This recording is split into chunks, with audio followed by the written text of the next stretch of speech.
السلام عليكم ورحمة الله وبركاته. بسم الله الرحمن الرحيم. الحمد لله رب العالمين، والصلاة والسلام على أشرف الأنبياء والمرسلين وعلى آله وصحبه أجمعين وبعد. سورة الملك القرآن 67வது சூரா. அதற்கு ஒரு முன்னிறையும் அதற்கு பிறகு முதல் 14 ஆயத்துகளை தனித்தனியாக விளக்க உரையாகவும் நம்ம பார்த்தோம். இன்றைக்கு இன்ஷா அல்லாஹ் 15வது ஆயத்தினுடைய விளக்க உரை. அல்லாஹ் சுப்ஹானஹு வ தஆலா இந்த ஆயத்துல சொல்றாங்க, அஊது பில்லாஹி ஸமீன் அலீம் மினஷ் ஷைத்தானிர் ரஜீம் மின் ஹம்ஸிஹி வ நஃப்ஹிஹி வ நஃப்ஸிஹி ஹுவல்லதீ ஜஅல லகுமுல் அர்த ذلولا ஃபம்ஷூ ஃபீ மனாகிபிஹா வ குலூ மின் ரிஸ்கிஹி வ இலைஹின் நுஷூர். இந்த பூமியை அல்லாஹ் எப்படி ஆக்கி வைத்தார்கள், இந்த பூமியை கொண்டு நாம எப்படி என்ன பலன் பெறணும், அதற்கு பிறகு என்ன நடக்கும், அதுதான் இந்த ஆயத்துல அல்லாஹ் சுப்ஹானஹு வ தஆலா சொல்றாங்க. ஹுவல்லதீ ஜஅல லகுமுல் அர்த ذلولا. ஹுவ அப்படின்னா அவர் அப்படின்னு அர்த்தம். இன்னொருத்தரை சுட்டி காண்பிக்கிறதுக்கு அவங்க அப்படின்னு சொல்றதுக்கு அதை பயன்படுத்தும். அல்லதி அவங்கதான், ஜஅல ஆக்கினார்கள். ஹுவ அல்லதி ஜஅல அவர் ஆக்கினார். என்ன ஆக்கினாங்க, யாருக்கு ஆக்கினாங்க? லகும் உங்களுக்கு. எதை? அல் அர்த் பூமியை. பூமி என்னவாக ஆக்கினாங்க? ذلولا உங்களுக்கு கீழ்ப்படிந்ததாக ஆக்கினார்கள்.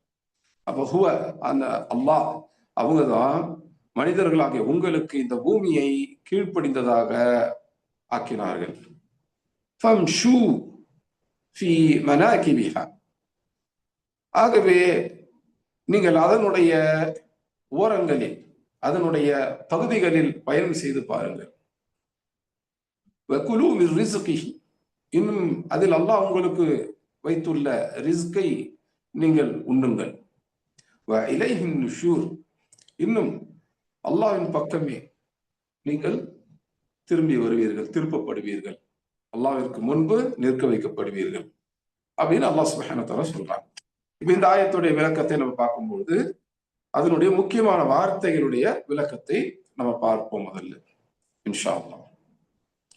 அல்லாஹ் சுப்ஹானஹு வ தஆலா இந்த ஆயத்தை எப்படி ஆரம்பிக்கின்றாங்க? ஹுவ அல்லதி ஜஅல லகும். ஜஅல இந்த வார்த்தைக்கு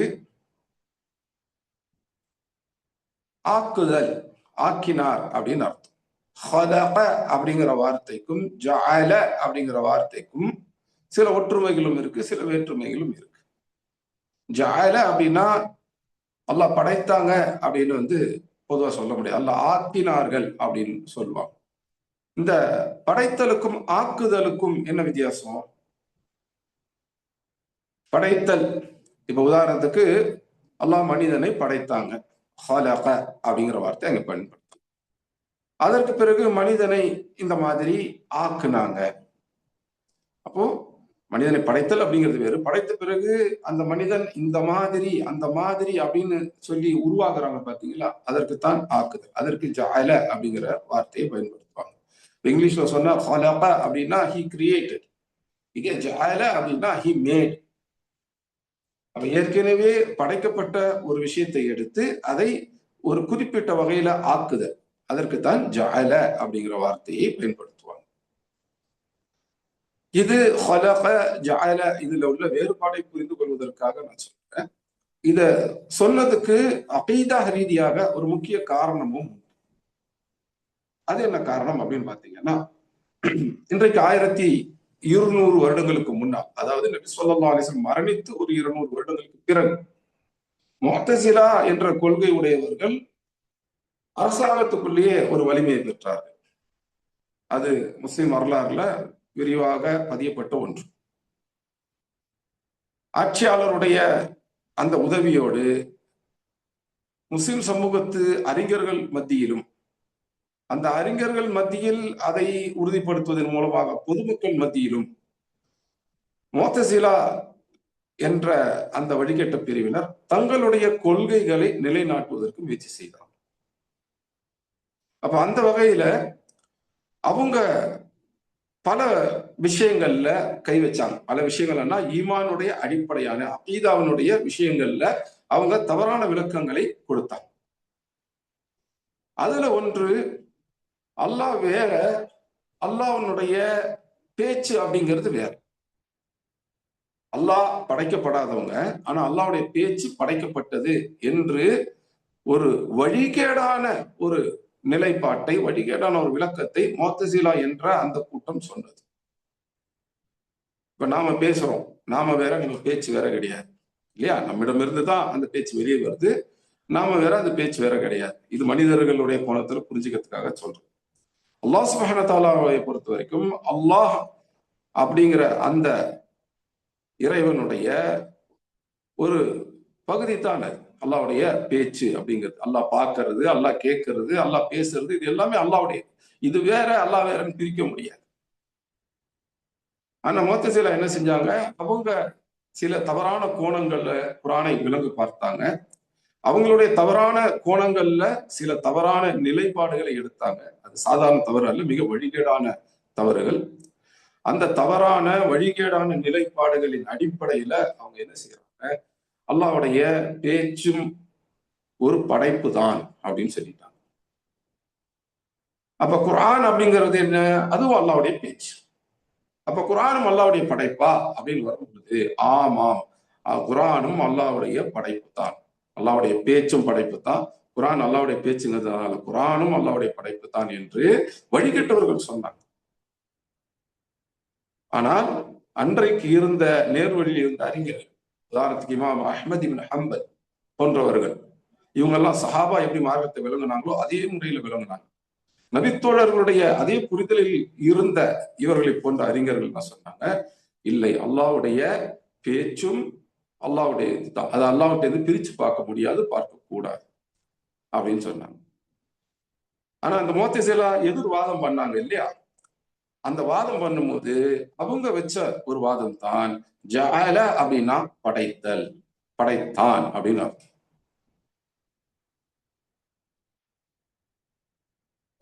இது வந்து நம்ம அக்கீதா பற்றி விரிவா படிக்கும்போது, வழிகேட்ட பிரிவுகளை பற்றி விரிவா படிக்கும் பொழுது இந்த விஷயத்தை நம்ம விரிவா பார்ப்போம் இன்ஷா அல்லாஹ். ஆனா இப்போ இந்த சூரத்துல் முல்குடைய தஃப்சீர்ல வழிகேட்ட பிரிவுகளை பத்தி நம்ம விரிவா பார்க்க போறது இல்ல. அதனால இந்த இடத்தோட அதை நான் நிறுத்திக்கிறேன் இன்ஷா அல்லாஹ்.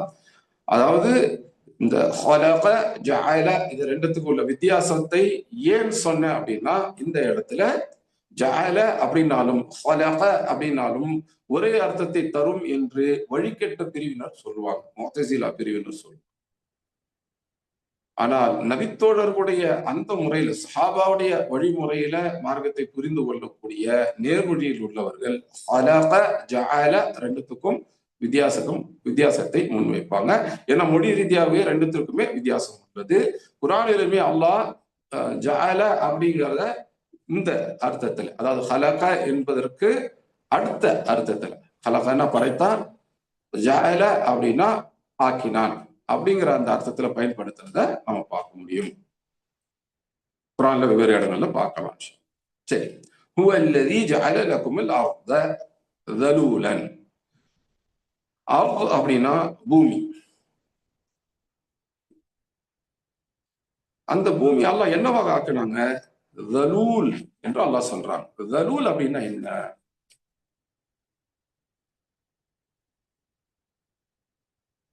அரபிகள், அதாவது நபி முஹம்மது ஸல்லல்லாஹு அலைஹி வஸல்லம் காலத்து அரபிகள், இந்த குர்ஆன் இறங்கி கொண்டிருந்த போது இருந்த அரபிகள் ذلول அப்படிங்கறதை எதற்கு பயன்படுத்துவாங்க அப்படின்னா, சில வகையான, சில குறிப்பிட்ட வகையிலான மிருகங்களுக்கு பயன்படுத்துவாங்க. என்ன வகையிலான மிருகங்கள்? எந்த மிருகங்களின் மீது ஏறி அமர்ந்து சவாரி செய்வார்களோ, பயணிப்பார்களோ, அந்த மாதிரியான மிருகங்களுக்கு தலூல் அப்படின்னு சொல்லுவாங்க. எந்த மிருகங்கள் மேல ஏறி உட்கார்ந்து பயணம் செய்வாங்களோ, எந்த மிருகங்களை தங்களுக்கு தேவையான வகையில வந்து அவங்க வந்து கட்டுப்படுத்துவார்களோ, அந்த மாதிரியான மிருகங்களுக்கு தான் தலூல் அப்படின்னு சொல்லுவாங்க. அப்ப அந்த தலூல் அப்படிங்கிறதுக்கு என்ன அர்த்தம் அப்படின்னு பாத்தீங்கன்னா, கட்டுப்படுத்தப்பட்ட, பழக்கப்படுத்தப்பட்ட, பயிற்றுவிக்கப்பட்ட அப்படின்னு அர்த்தம். அதாவது கண்ட்ரோல்டு, டேம்டு, ட்ரெயின்டு, இதுக்கெல்லாம் வந்து தலூல் அப்படின்னு சொல்லுவாங்க. இப்போ ஒரு மிருகம் எடுத்த உடனே மனுஷன் அதுக்கு மேல உட்காந்து சவாரி செஞ்சிட முடியாது. ஒரு குதிரை இருக்கு, முதல்ல அந்த குதிரையை வந்து பழக்கணும். அது ஆரம்பத்துல முரட்டுத்தனமா இருக்கும். அத அந்த முரட்டுத்தனத்தை வைக்கணும், அதை படிய வைக்கணும், பணிய வைக்கணும். அதுக்கப்புறம் அதுக்கு பழக்கப்படுத்தணும். மனுஷன் ஏறி உட்காரத்துக்கு பழக்கப்படுத்தணும். அதுக்கப்புறம் இப்படி ஓடணும், இது மெதுவா ஓடுறது, இது வேகமா ஓடுறது, இது தாவறது அப்படின்னு அந்த குதிரையை பழக்கப்படுத்துவாங்க. இது குதிரை மட்டும் இல்லை, மனிதன் சவாரி செய்வதற்கு பயன்படுத்தக்கூடிய எந்த ஒரு மிருகமும் ஆரம்பத்திலேயே மனுஷன் மேல ஏத்திக்காது. அது குதிரை ஆகட்டும், கழுதை, கோவேறு கழுதை, ஒட்டகம், ஏன் இந்திய துணை கண்டம், ஆப்பிரிக்கா போன்ற இடங்கள்ல யானைகள், இந்த மாதிரி வெவ்வேறு பகுதிகளில் வெவ்வேறு மிருகங்கள் இருக்கின்றன. மனிதர்கள் அதுக்கு மேல உட்காந்து சவாரி செய்வாங்க. எடுத்த உடனேயே அது வந்து மனிதனுக்கு தனி ஒப்பு கொடுக்காது. அந்த மிருகங்களை பணிய வைக்க வேண்டும், பயிற்றுவிக்க வேண்டும், பழக்கப்படுத்த வேண்டும். அதுக்கு பிறகு அந்த மிருகம் என்ன ஆகும், அப்படியே ரொம்ப பணிவா மாறிடும். ஒரு யானையை கூட பாருங்க, பழக்கப்படுத்திட்ட பிறகு யானையை சாதாரணமாக அப்படி ஒரு கயிறு கட்டி ஒரு சங்கிலி கட்டி நிறுத்தி வச்சிடலாம். யானை நினைச்சா அந்த சங்கிலி அறுத்துக்கிட்டு வந்துட முடியும். அந்த அளவுக்கு யானை வலிமை உடையது. ஆனால் அது பழக்கப்பட்டதுனால சும்மா அப்படி கட்டி வச்சா நின்றுடும். குதிரை அப்படித்தான், நம்ம விட வலிமை வாய்ந்தது, நம்மளை கீழே தள்ளிட்டு போக முடியும். ஒட்டகம் அதை விட வலிமை வாய்ந்தது, நம்மளை கீழே தள்ளி மிதிச்சுட்டு போயிட முடியும். ஆனால் பழக்கப்பட்டு விட்டதனால், பயிற்றுவிக்கப்பட்டு விட்டதனால், கீழ்ப்படியதற்கு கற்றுக் கொடுக்கப்பட்டு விட்டதனால் நம்ம சொல்றதை அந்த மிருகங்கள் செய்யும். நில்லுன்னா நிற்கும், உட்காருனா உட்காரும், ஓடுனா ஓடும், நட அப்படின்னா நடக்கும். யார் அதை கற்றுக்கொண்டார்களோ அவர்களால் அந்த மிருகங்களை தங்களுடைய வசதிக்கு ஏற்றவாறு, தங்களுடைய தேவைக்கு ஏற்றவாறு செய்ய வைக்க முடியும். இன்ஷா அல்லாஹ். அந்த மாதிரி பயிற்றுவிக்கப்பட்ட மிருகங்களுக்கு தான் தலூல் அப்படின்னு சொல்லுவாங்க. அது தலூல் அப்படிங்கிறது வந்து ஒரு நார்மலான விஷயத்துக்கு சொல்றது கிடையாது. அது வந்து ஒரு ஹைப்பர் போல் ஃபார்ம், ஒரு எக்ஸ்ட்ரீமா சொல்லுவாங்க. அதாவது இது வந்து கீழ்ப்படிதல் சாதாரண கீழ்ப்படிதல் இல்லை, மிக மிக மிக கீழே இறங்குறது. அதான் எக்ஸ்ட்ரீம் சப்மிசிவ்னஸ், மிக கீழா போறது, ரொம்ப சாஃப்டா போறது, மிக மிக மென்மையாக இருத்தல், இதுக்கெல்லாம் தான் தலூல் அப்படிங்கிற வார்த்தையை பயன்படுத்தும். அப்ப அல்லாஹ் சுப்ஹானஹு வ தஆலா இந்த பூமியை படைத்தாங்க. பூமியை படைத்த போது பூமி மனிதனுக்கு உகந்ததாக இருந்திருக்குமா அப்படின்னா இல்ல. மனிதனை பூமிக்கு அனுப்புவதற்கு போது தான் அல்லாஹ் சுப்ஹானஹு வ தஆலா என்ன செய்யறாங்க, இந்த பூமியை மனிதனுக்கு ஏற்றவாறு ஆக்குகிறார். ஏன்னா மனிதனுக்கு ஏற்றவாறு ஆக்கணும் என்று தான் சொல்றாங்க. இதுக்கு முன்னாடி இருந்த எந்த படைப்புக்கு ஏற்ற மாதிரி பூமி ஆக்கணும் என்று சொல்லல. அந்த படைப்புகள் பூமியில் வாழ்வதற்கு பூமி எல்லாம் தயார்படுத்தினாங்க தான். ஆனா மனிதர்கள் போன்று பூமியை பயன்படுத்த இதற்கு முன்னால் எந்த ஒரு உயிரினமும் பயிற்றுவிக்கப்படவில்லை. எந்த ஒரு உயிரினத்துக்காகவும் பூமி அந்த மாதிரி எல்லாம் தயார்படுத்தல. மனிதனுக்குத்தான் பூமி இப்படி தயார்படுத்தப்படும். நமக்கு முன்னால் நம்மை விட வலிமையான மிருகங்கள் இந்த பூமியிலே இருந்திருக்கின்றன. நம்ம வரத்துக்கு முன்னாடியே பூமியில பல மிருகங்கள் இருந்திருக்கின்றன.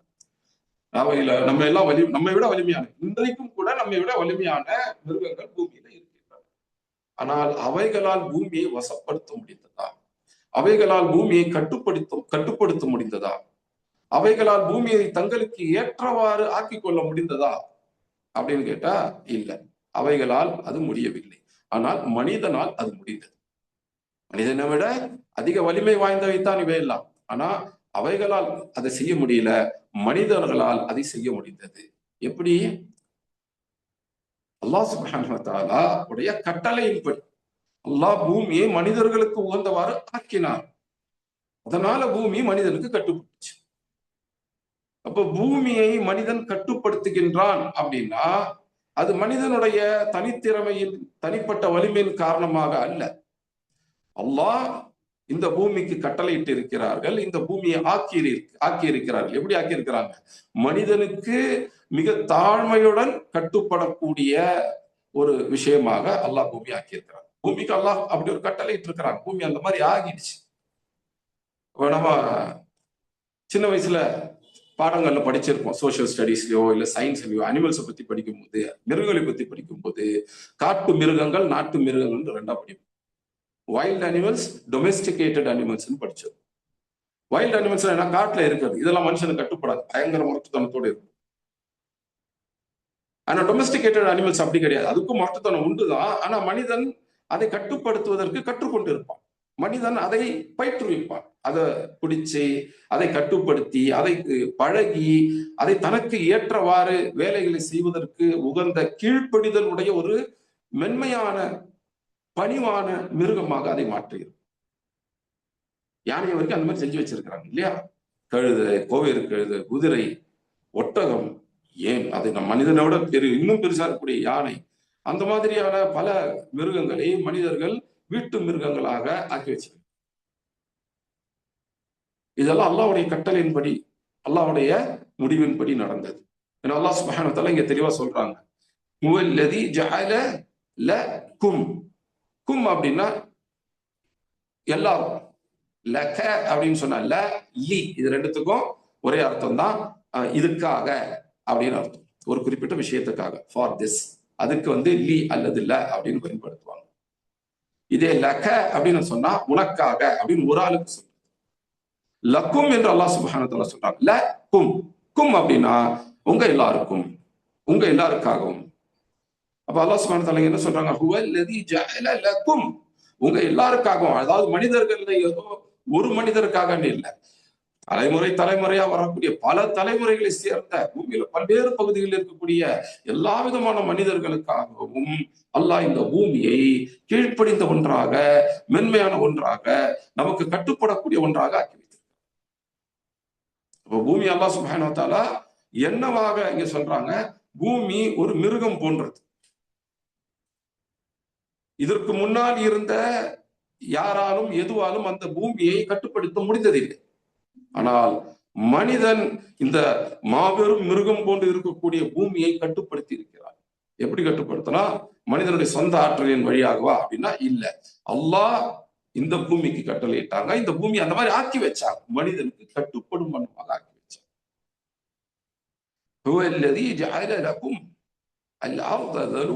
பூமியை தலூலாக கட்டுப்படக்கூடிய, அது ஒரு பெரும் மிருகம் தான், ஆனா மனிதனுக்கு கட்டுப்படக்கூடிய, மனிதனுக்கு கீழ்ப்படியக்கூடிய மென்மையான தன்மையான ஒரு மிருகம் மாதிரி அல்லாஹ் ஆக்கி வச்சுட்டான். அது மனிதனுக்கு மட்டும்தான். ஏன்னா இந்த இடத்துல அந்த ல அப்படின்ற வார்த்தை இருக்கு பாருங்க, லக்கும், அதுல ல இருக்கு பாருங்க, ல அல்லது லி, இது ரெண்டுத்துக்கும் இந்த ஒரே அர்த்தம் வரும் அப்படின்னு சொல்லி இருக்கிறேன் இல்லையா? இந்த லா கும்முக்கு முன்னாடி வருது, ல கும் முன்னாடி வந்துச்சுன்னா அவங்களுக்கு மட்டும் அர்த்தம். லீ அப்படின்னாலே ஒரு குறிப்பிட்ட, லீ ல அப்படின்னு சொன்னாலே ஒரு குறிப்பிட்ட வகைக்கு தான். ஆனா அதுவுமே அந்த வார்த்தைக்கு யாரை பத்தி பேசப்படுதோ அவங்கள பற்றி உள்ள வார்த்தை இருக்கு பாருங்க, அதற்கு முன்னாடி வைக்கப்பட்டுச்சுன்னா இது அவங்களுக்கு மட்டும் தான், வேற யாருக்கும் கிடையாது. அதாவது இங்கிலீஷ்ல எக்ஸ்க்ளூசிவிட்டி அப்படின்னு சொல்லுவோம், அவங்களுக்கு மட்டும். இஹ்திசாஸ் அப்படின்னு அரபி இலக்கணத்துல சொல்லுவாங்க. இது ஒரு எக்ஸ்க்ளூசிவிட்டியை குறிக்கிறது. மனுஷனுக்கு மட்டும் அல்லாஹ் பூமிய ஒரு கட்டுப்படக்கூடிய, கீழ்ப்படிதல் கூடிய, ஒரு பணிவான மென்மையான ஒரு மிருகமாக அல்லாஹ் ஆக்கி வச்சுட்டான். மனிதனுக்கு அல்லாஹ் சுப்ஹானஹு வ தஆலா கொடுத்த அருட்கொடைகளில் மிக முக்கியமான ஒரு அருட்கொடை இது. மனிதர்கள் ஏதோ ஒரு மனிதர்கள், முதல் மனிதர் இருந்து கடைசி மனிதர் வரை இந்த பூமியில வசிக்க முடிவதற்கு காரணம் என்ன அப்படின்னா, இந்த பூமியை அல்லாஹ் சுப்ஹானஹு வ தஆலா மனித சமூகத்திற்காக இந்த மாதிரி தன்மை உடையதாக மாற்றி இருக்கிறார். அதற்கு முன்னால் பூமி கட்டுப்படாமல் இருக்கக்கூடிய ஒரு தன்மை உடையது, அல்லாஹ்வுக்கு கட்டுப்படும். இந்த பூமியில இருக்கக்கூடிய எந்த ஒரு உயிரினத்துக்கும் அது கட்டுப்படாது. ஆனா மனிதன் அப்படிங்கிற அந்த ஒற்றை உயிரினத்திற்கு மட்டும் கட்டுப்படக்கூடியதாக, கீழ்ப்படியக்கூடியதாக, பணிவுடையதாக, மென்மை உடையதாக அல்லாஹ் சுப்ஹானஹு வ தஆலா மாற்றி வச்சிருக்கார். அப்ப பூமியில நீங்க எங்கேயும் போகலாம், அதைத்தான் அல்லாஹ் சொல்றாங்க, ஃபம்ஷு ஃபீ மனாகிபிஹா. மனாகிப் அப்படின்னா என்ன? நகப அப்படின்னா சைட்ல போறது. இப்ப நேரா போயிட்டு இருக்கிறோம், அப்படியே ஒரு ஆட்டம் கண்டு ஒரு ஓரமா, இந்த ஓரமா போனா இதுக்கு நகப அப்படின்னு சொல்லுவாங்க. சைட்ல போறது அப்படின்னு அர்த்தம். அதுல இருந்துதான் மன்கிப் அப்படிங்கிற வார்த்தை வருது. மன்கிப் அப்படின்னா சைட்ல இருக்கிறதுன்னு அர்த்தம். இப்ப மனிதனுக்கு சைட்ல இருக்கிறது எது? இப்ப நான் உட்கார்ந்து இருக்கிறேன், எனக்கு சைட்ல என்ன இருக்கு? எனக்கு சைட்ல என்னுடைய தோள் பட்டைகள் இருக்கின்றன, ஷோல்டர் இருக்கு, இருக்குத்தான் மன்கிப். இது ஒரு மன்கிப், இது ஒரு மன்கிப். இதனுடைய ப்ளூரல் பன்மைதான் மனாகிப். அப்ப பூமியினுடைய மனாகிப் அப்படின்னு நல்லா சொல்றாங்க. இப்ப பூமியினுடைய மையத்தை பத்தி எல்லாம் பேசல, அதனுடைய சென்டரை பத்தி, நடுவுல இருக்கிறத பத்தி எல்லாம் பேசல. அதனுடைய ஓரங்கள்ல, அதனுடைய சைட்ல நீங்க பயணம் செஞ்சு பாருங்க அப்படிங்கிற. அப்போ பூமியில சைட்ல நம்ம வந்து தாராளமா பயணம் செய்யலாம் இல்லையா? அப்ப நடுவுல போக முடியாதான்னு போகலாம். ஆனா அல்லாஹ் சுப்ஹானஹு வ தஆலா இங்க சொல்றது எப்படின்னா, இந்த தலூல் என்று சொல்லும் பொழுது பூமி ஒரு மிருகம். அந்த மிருகத்துக்கு மேல எப்படி உட்கார்ந்து நம்ம சவாரி செய்வோம்? இப்ப யானை ஒரு பெரும் மிருகம், நம்ம ஊர்ல புரிஞ்சுக்கிறதுக்கு. அரபு நாட்டுல இது வரும்போதெல்லாம் வந்து யானை கிடையாது, அது எப்பயாவது வந்தாதான் உண்டு. ஒட்டகங்கள் உண்டு, பெரிய மிருகம். அரபு நாட்டுடைய பெரிய மிருகம்ங்கிறது ஒட்டகத்திலே பெரிய ஒட்டகமா எது இருக்கோ அது. இப்ப நம்ம ஊர் பகுதிகளில் நம்ம யானையை பார்த்துரும். இந்த யானை, ஒட்டகம், குதிரை இதெல்லாம் பாத்தீங்கன்னா பெரிய மிருகங்கள் தான். அந்த மிருகங்கள்ல நம்ம எங்க உட்காரோம் அப்படின்னா, அதனுடைய தோள்பட்டைக்கு பக்கத்துலதான் காலை போட்டு உட்காரும். அதனுடைய சைட்ல காலை போட்டு உட்காரும். அப்ப அதனுடைய தோள்பட்டை ஒட்டி, அதனுடைய சைட்ல, அதனுடைய பக்கங்கள்ல நம்ம காலை போட்டு உட்காரும்.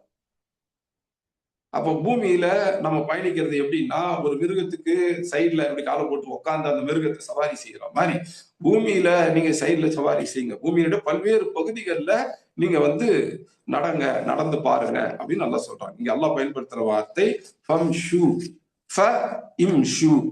அது ரெண்டும் சேர்க்கும் மொத்தம் ஃபம்ஷு அப்படின்னு வருது. இம்ஷு அப்படின்னா என்ன?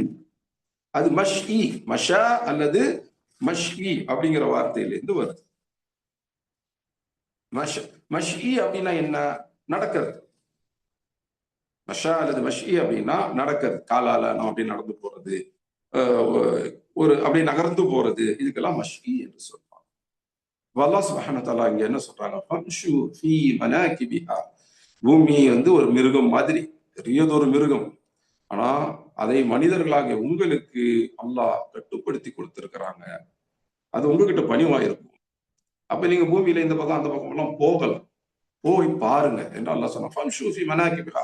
பூமியில நீங்க ஒரு பகுதியை இன்னொரு பகுதிக்கு போறதுக்கு பயப்படாதீங்க. பூமியில போங்க, இங்க அங்கே போங்க, இந்த நாட்டுல அந்த நாட்டுக்கு போங்க, இந்த பகுதியில அந்த பகுதிக்கு போங்க. அது உங்களை அப்படியே உலுக்கி தூக்கி எல்லாம் போட்டுறாது. மற்ற உயிரினங்கள்கிட்ட, மற்ற மிருகங்கள்கிட்ட எப்படி நடந்துக்குமோ அந்த மாதிரி பூமி மனிதர்களாகி உங்கள்கிட்ட நடந்துக்காது. பூமி அல்லாஹ் உங்களுக்கு பணிய வச்சிருக்கிறாங்க. பூமியை எப்படி நம்ம கையாளணும் என்ற அறிவையுமே நமக்கு மனிதர்களுக்கு அல்லாஹ் கொடுத்திருக்கிறாங்க. ஒரு பக்கம் பூமிக்கு அந்த பணிவை கொடுத்துட்டாங்க, இன்னொரு பக்கம் பூமியை எப்படி கையாள்வது என்ற அறிவை நமக்கு கொடுத்துட்டாங்க, மனிதர்களுக்கு கொடுத்துட்டாங்க. இப்ப மனிதர்கள் வர்றதுக்கு முன்னாடியே பூமி பணி வைக்கப்பட்டுடுச்சு, தயாரா தான் இருக்கு.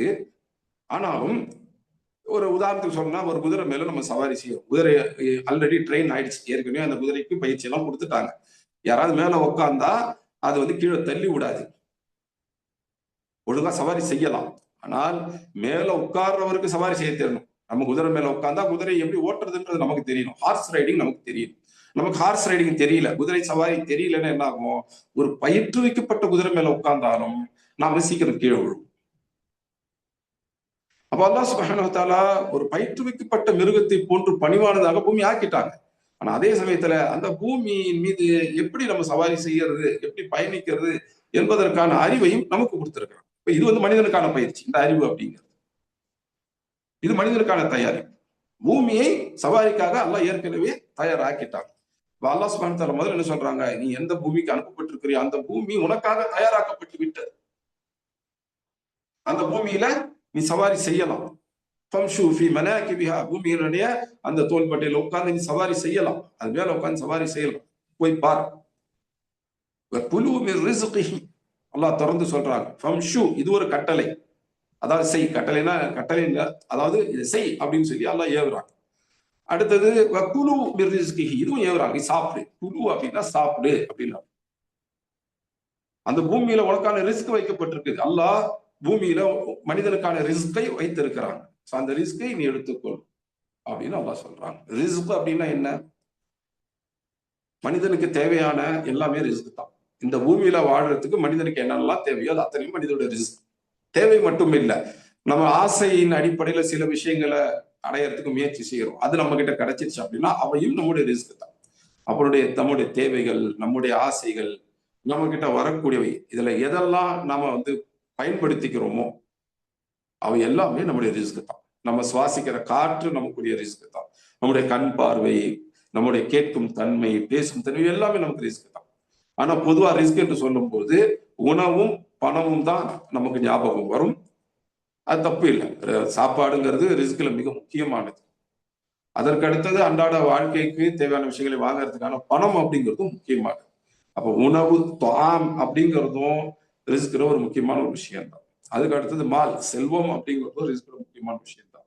இது எல்லாத்துக்கும் அடிப்படையான அந்த அறிவு, அது முக்கியமான ஒரு ரிஸ்க். அல்லாஹ் சுப்ஹானஹு வ தஆலா என்ன சொல்றாங்க? ஹுவ அல்லதீ ஜஅல லக்குமுல் அர்த தலூலன். இந்த பூமியை நீங்கள் சவாரி செய்வதற்கு உகந்த ஒரு பணிவான, மிகவும் கீழ்ப்படிதலுடைய மென்மையான மிருகத்தை போன்று அல்லாஹ் ஆக்கி வச்சிருக்கிறான். அதனால நீங்க இந்த பூமியில வாழ்றதுக்கு, வசிக்கிறதுக்கு, இந்த பூமியில ஒரு இடத்துல இன்னொரு இடத்துக்கு போறதுக்கு நீங்க தயங்க வேண்டாம்.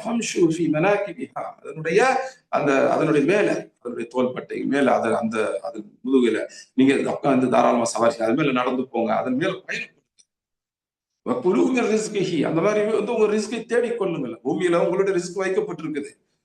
அந்த பூமியில அல்லாஹ் உங்களுக்கான ரிஸ்கை வைத்திருக்கிறாங்க, உங்களுக்கான வாழ்வு ஆதாரங்களை வைத்திருக்கிறார்கள். வாழ்க்கைக்கு என்னெல்லாம் தேவையோ அதெல்லாம் வாழ்வாதாரம்னு தமிழ்ல சொல்லுவோம். வாழ்விற்கான ஆதாரம். அப்போ வாழ்வு ஆதாரங்களை, வாழ்க்கைக்கு தேவையானவற்றை அதை ரிஸ்க் என்று சொல்லுவாங்க. அந்த அந்த ரிஸ்க் இந்த பூமியில எல்லாம் வச்சிருக்கிறாங்க. அந்த ரிஸ்க்ல இருந்து உங்களுக்கு தேவையான அல்லாஹ் சொல்றாங்க. இலைஹின் நுஷூர். இன்னும் இலைஹி, இலஹி, இது ரெண்டும் சேர்ந்து தான் இலைஹி. இலா அப்படின்னா ஒன்றை நோக்கி, டுவர்ட்ஸ் சம்திங். இதற்குத்தான் இல அப்படின்னு சொல்லுவாங்க. இல ரப்பிக்க, உங்க ரப்பை நோக்கி. அதுதான் இங்க வருது இலைஹி. இது இலஹி சேர்த்து சொல்லும் போது இலைஹி அப்படின்னு சொல்லுவோம். இலைஹி, இன்னும் அந்த ஹீனா இங்க அல்லாவை குறிக்குது. நீங்க அல்லாவை நோக்கி தான் நுஷூர், அல்லாவை நோக்கி தான் உங்களுடைய நுஷூர் இருக்கு. நுஷூர் அப்படின்னா என்ன? நுஷூர் அப்படின்னா என்ன? நுஷூர் அப்படின்னா விரிவாக்குறது, பரவலாக ஆக்குதல். இந்த கட்டி இருக்கக்கூடிய விஷயத்தை கட்டவிழ்த்து பரவ செய்தல் அப்படின்னு சொல்லலாம். இதுக்குதான் நஷர் அப்படின்னு சொல்லுவாங்க. அரபியில நஷர, அதுல தான் நஷர். நூன் ஷீன் ரா, இதுல இருந்து நஷர அப்படின்னு வருது. நஷர அப்படின்னா சுருண்டு இருக்கிற விஷயத்த விரிவாக்குறது, ஒன்னா இருக்கிற விஷயத்த பிரிச்சு சிதற அடிக்கிறது, பரப்புறது, விரிவாக ஆக்குறது, இதுக்கெல்லாம் சொல்லுவாங்க. எல்லா மனிதர்களும் மரணத்தை சந்திப்பார்கள். முதல் மனிதராகிய ஆதம் அலைஹிஸ்ஸலாம்ல இருந்து கடைசி மனிதர் வரைக்கும் எல்லாம் பூமியில வாழ்ந்து முடிச்சிருவாங்க. ஈசா அலைஹிஸ்ஸலாம் என்ற அந்த அல்லாஹ்வுடைய தூதரும் கூட இன்னைக்கு உயிரோடு இருந்தாலும் சில காலத்துக்கு பிறகு பூமிக்கு இறங்கி வருவாங்க, அத்தஜ்ஜாலை கொல்லுவாங்க. அதற்கு பிறகு சில வருடங்கள் இந்த பூமியில வாழ்ந்து இந்த பூமியிலேயே மரணித்து இந்த பூமியிலே அடக்கம் செய்யப்படுவாங்க. அப்போ ஒவ்வொரு மனிதரும் மரணத்தை சந்தித்திருவாங்க. பிறகு ஒரு நாள் எல்லா மனிதர்களுக்கும் உயிர் கொடுத்து அல்லாஹ் எழுப்புவாங்க. அப்ப எல்லாரும் அன்னைக்கு நிற்போம். நிக்கிறதுனால தான் அதுக்கு யௌமுல் கியாமா அப்படின்னு பேரு. யௌம் அப்படின்னா நாள் அல்லது ஒரு குறிப்பிட்ட காலகட்டம். கியாம் அப்படின்னா நிக்கிறது. இரவு தொழுகை கூட பாருங்க, கியாம் அப்படின்ற பேர் உண்டு. தொடர்ச்சியாக ரொம்ப நேரம் நின்னா அதற்கு கியாம் அப்படின்னு சொல்லுவாங்க. இதற்கு யௌமுல் கியாமா, ஏன்னா ரொம்ப நேரம், ரொம்ப நாள், ரொம்ப வருஷம் நிக்க போறோம். அதனால அதுக்கு கியாமா நாள், கியாமத்து நாள் அப்படின்னு சொல்லுவாங்க. அன்னைக்கு என்ன நடக்கும்? அன்னைக்கு விசாரித்து தீர்ப்பு கொடுப்பாங்க. அதனால அதுக்கு தீர்ப்பு நாள் அப்படின்னு பேர். தீன் அப்படிங்கிற வார்த்தைக்கு தீர்ப்பு என்ற அர்த்தம் உண்டு. அதனால அந்த நாளுக்கு யௌமுத்தீன் அப்படிங்கிற பேர் உண்டு, தீர்ப்பு கொடுக்கக்கூடிய நாள். அதுதான் அல்ஹம்து சூரால பாக்குறோம் இல்லையா, மாலிகி யௌமுத்தீன். அல்லாஹ் யாரு? யௌமுத்தீன், தீர்ப்பு நாளுடைய மாலிக், அதிபதி. அந்த அந்த நாளுக்கு, அந்த நாள் என்ன நடக்கும்? எல்லா மனிதர்களும் உயிர் கொடுத்து எழுப்பப்படுவாங்க. அப்ப எல்லா மனிதர்களும் திரட்டப்படுவாங்க. முதல் மனிதர்ல கடைசி மனிதர் வரை எல்லாரும் திரட்டப்பட்டு ஒரு இடத்துல நிக்க வைக்கப்படுவாங்க. அந்த மாதிரி திரட்டத்துக்கு ஹஷர் அப்படின்னு பேரு. திரட்டப்படுவதற்கு ஹஷர் அப்படின்னு பேரு. எல்லாருமே திரட்டப்பட்டு ஒரு இடத்துல நிக்கிறோம். அந்த இடத்துக்கு மஹ்ஷர் அப்படின்னு பேரு. எந்த இடத்துல ஹஷர் நடக்குதோ அந்த இடத்துக்கு மஹ்ஷர் அப்படின்னு பேரு. அதனால பேச்சு வழக்கம் சொல்லுவாங்க மஹ்ஷர் மைதானம் அப்படின்னு சொல்லுவாங்க. அப்போ ஹஷர்னா திரட்டப்படுதல், மஹ்ஷர்னா திரட்டப்பட்டு நிக்க வைக்கப்படுற இடம், அதுதான் மஹ்ஷர். அப்படி நின்ற பிறகு எல்லாம் கலந்து கட்டி நிப்பாங்க இல்லையா? இப்ப அல்லாஹ் என்ன செய்வாங்க? நஷர் செய்வாங்க. மக்கள்லாம் ஹஷர் ஆன பிறகு அல்லாஹ் நஷர் செய்வாங்க. நஷர்னா என்ன? இப்ப மக்களை பிரிக்கிறது. ஒவ்வொரு ரசூல், ஒவ்வொரு நபிக்கும் பின்னாடி அவங்களுடைய உம்மத் இப்படி பிரிக்கப்படுவாங்க. அப்போ ஒவ்வொரு சமூகம் தனித்தனியாக பிரித்து நிறுத்தி வைக்கப்படும். இதுக்குத்தான் நஷர் அப்படின்னு பேரு. அந்த மாதிரி பல வகைகள்ல பிரிக்கப்படுவாங்க. ஒவ்வொரு சமூகம் அவங்களுக்கு அனுப்பப்பட்ட தூதருக்கு கூட நிற்பாங்க. அந்த தூதர் மீது ஈமான் கொண்டாங்களோ இல்லையோ, ஆனால் அந்த தூதர், அந்த தூதருக்கு பின்னாடி அந்த சமூகம் அப்படிங்கிறது நிற்கும். அப்போ கும்பலா முதல் மனிதன் கடைசி மனிதர் வரைக்கும் கும்பலா கொத்தா ஒன்னா நிப்பாங்க பாருங்க. ஹஷராக திரண்டு நிப்பாங்க பாருங்க. அப்படி திரட்சியாக நின்றவங்களை பிரித்து தனித்தனியா ஸ்ப்ரெட் பண்ணி நிக்க வைக்கிறது. அவ்வளவு கும்பலா பயந்து போய் மிரண்டு போய் நிப்போம். பயந்தா என்ன செய்வோம்? ஒண்ணு செதறி ஓடுவோம், இல்ல நிறைய பேர் இருந்தோம்னா அப்படியே எல்லாம் ஒரு இடமா போய் நின்று. அந்த மாதிரி நிற்கும் போது அல்லாஹ் சுப்ஹானஹு வ தஆலா பிரிக்கிறாங்க. அவங்களை பிரிச்சு விடுறாங்க, பரவலாக்கி விடுறாங்க. இந்த தூதருக்கு பின்னாடி அந்த சமூகம், அவங்க சமூகம், அந்த தூதருக்கு பின்னாடி அவங்க சமூகம் அப்படின்னு ஒவ்வொரு தூதருக்கு பின்னாடி அவங்களுடைய சமூகமா பிரிக்கப்படும். அந்த மாதிரி விசாரணை நடக்கும். அதுக்கப்புறம் பல வகைகள்ல பல கோணங்கள்ல விசாரணை நடக்கும். உதாரணத்துக்கு இந்த பாவம் பண்ணவங்க, வட்டியில் ஈடுபட்டவங்க எல்லாம், விபச்சாரத்தில் ஈடுபட்டவங்க எல்லாம், போதையில ஈடுபட்டவங்க எல்லாம், இந்த மாதிரி தனித்தனியாக பிரிக்கப்பட்டு விசாரிக்கப்படும். இதுதான் நஷர். அப்ப நஷர் அப்படின்னா என்ன? பரவலாக்கப்படுறது. அப்போ அந்த கியாமத்து நாள்ல மஹ்ஷருடைய மைதானத்துல எல்லாம் ஹஷராகி நிற்கும் பொழுது அல்லாஹ் சுப்ஹானஹு வ தஆலா அவங்களை நஷராக ஆக்கும். தனித்தனியா பிரிச்சு விசாரிப்பான். அதைத்தான் அல்லாஹ் சொல்லி காமிக்கிறாங்க, இலைஹி நுஷூர். நீங்க அல்லாஹ் முன்னாடி அப்படி அப்படி நிறுத்தி வைக்கப்படுவீங்க. ஒவ்வொருத்தரும் பரவலாக்கப்பட்டு அவங்கவுங்க தூதருக்கு பின்னால் தனித்தனி சமூகங்களாக நிறுத்தப்படுவீங்க. இந்த சூறாவில இதுக்கு முன்னாடி பார்த்தோமே இல்லையா, 8வது 9வது 10வது ஆயத்துகள் நரகத்துக்கு மக்கள் எப்படி கொண்டு போகப்படுவாங்க? ஃபௌஜ், படை மாதிரி திரட்டப்பட்ட ஒரு அணியா கொண்டு போகப்படுவாங்க. என்ன அது ஃபௌஜ்? ஒவ்வொரு தூதருடைய சமூகம், அதுதான் அந்த படை. அந்த தூதன் மீது அந்த சமூகத்துல யாரெல்லாம் ஈமான் கொள்ளலையோ அத்தனை பேரையும் ஒன்னா திரட்டி ஒரு ஒற்றை பெருந்திரளாக ஆக்கி, ஒரு படை மாதிரி ஆக்கி அந்த கும்பலை அப்படியே நரகத்துல வீசுறது. அப்ப அந்த மாதிரி கும்பலா இருப்பாங்க. கும்பலா சின்ன கும்பல் கிடையாது, சமூகம் லட்சக்கணக்கில் கோடிக்கணக்கில் அப்படின்னு இருந்துகிட்டே இருப்பாங்க. இந்த நபி பின்னாடி, அந்த நபி எந்த ஊருக்கு அனுப்பப்பட்டாங்களோ அந்த ஊர் மக்கள் எல்லாரும், எந்த காலகட்டத்துக்கு அனுப்பப்பட்டாங்களோ அந்த காலகட்டத்து மக்கள் எல்லாரும் இவங்க ஒரு ஊருக்கு அனுப்பப்பட்டிருப்பாங்க. சில நேரங்கள்ல ஒரு பெரிய நகரத்துக்கு, ஒரு மாநகரத்துக்கு அனுப்பப்பட்டிருப்பாங்க. சில நேரங்கள்ல ஒரு நாட்டுக்கே அனுப்பப்பட்டிருப்பாங்க. இறுதி நபி முஹம்மது ஸல்லல்லாஹு அலைஹி வஸல்லம் அவங்க ஒட்டுமொத்த உலகத்திற்கும் அனுப்பப்பட்டவங்க. அவங்க காலகட்டத்துக்கு மட்டும் இல்லை, இறுதி காலகட்டம் வரைக்கும், அவங்க நபியான காலகட்டத்திலும் இறுதி காலகட்டம் வரைக்கும் எல்லா மனிதர்களுக்கும் அனுப்பப்பட்டவங்க. அப்ப அவங்களுடைய அந்த கௌம் அப்படிங்கிறது ரொம்ப பெரிய கூட்டமா இருக்கும். இந்த மாதிரி ஒவ்வொரு தூதரும் அவங்க எந்த சமூகத்துக்கு அனுப்பப்பட்டாங்களோ அந்த கூட்டத்தோட பிரிச்சு நிக்க வைக்கப்பட்டிருப்பாங்க. அதுதான் நுஷூர். நுஷூர் என்று அல்லாஹ் சொல்லும் போது நாம் அல்லாஹ் பக்கமே மீளக்கூடியவர்களாக, திரும்பக்கூடியவர்களாக இருக்கிறோம் அப்படின்னு நம்ம பொதுவா மொழிபெயர்த்துருவோம். ஒரு சரியான மொழிபெயர்ப்பு தான். ஆனா அதை இன்னும் துல்லியமா சொல்லணும் அப்படின்னா, அல்லாஹ் முன்னாடி அந்த மாதிரி பரவலாக்கப்பட்டு நாம் நிற்போமே, அந்த பரவலாக்கப்பட்டு நிற்கக்கூடிய ஒரு இடத்துக்கு நம்ம எல்லாரும். அல்லாஹ் சுப்ஹானஹு வ தஆலா இந்த ஆயத்துல என்ன சொல்றாங்க? பூமியில நம்முடைய வாழ்க்கையை பத்தி சொல்றாங்க. முதல்ல நம்ம வாழறதுக்கு உகந்த மாதிரி பூமியை எல்லாம் தயார்படுத்திட்டாங்க. அப்ப பூமியில நீங்க பரவாயில்ல போங்க, பூமியில உங்களுடைய ரிஸ்க் எல்லாம் வச்சிருக்கிறாங்க, அப்படி போய் உங்க ரிஸ்க் தேடிக்குங்க. ஆனா பூமியில நீங்க நிரந்தரமா இருக்க போறது இல்லை. இலைஹி நுஷூர், நீங்க அல்லாஹ் முன்னாடி திரட்டப்படுவீங்க, திரட்டி தனித்தனியா நிறுத்தி வைக்கப்படுவீங்க, விசாரிக்கப்படுவீங்க என்பதை அல்லாஹ் சுப்ஹானஹு வ தஆலா சொல்றாங்க. அப்ப இந்த பூமியுடைய வாழ்க்கையை அல்லாஹ் சுப்ஹானஹு வ தஆலா நமக்கு எப்படி காண்பிக்கிறாங்க? இது வெறும் உருவகம் மட்டும் இல்லை, நிஜமாவே இப்படித்தான். அதை அப்படியே விஷுவலைஸ் பண்ணி பாருங்க. அது ஒரு பார்வையில கற்பனையில பண்ணி பாருங்க. இது கற்பனையில, இது நிஜம்.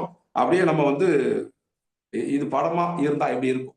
பூமி ஒரு பிரம்மாண்டமான மிகப்பெரிய ஒரு மிருகம், யாராலும் கட்டுப்படுத்த முடியாத அளவுக்கு வலுவான ஒரு மிருகம். ஆனால் மனித சமூகத்திற்கு அல்லாஹ் சுப்ஹானஹு வ தஆலா அந்த பூமியை கட்டுப்படுத்தி தந்திருக்கிறார். மனிதர் இந்த பூமிக்கு வரும் பொழுது இந்த பூமி மனிதர்கிட்ட எப்படி நடந்துக்குது? பணிவாக நடந்துக்குது.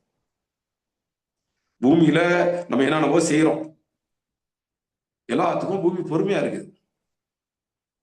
அதனாலதான் தமிழ்ல பேச்சு வழக்கில் சொல்லுவாங்க, பூமி மாதிரி பொறுமையானவங்க அப்படின்னு சில பேரை சொல்லுவாங்க.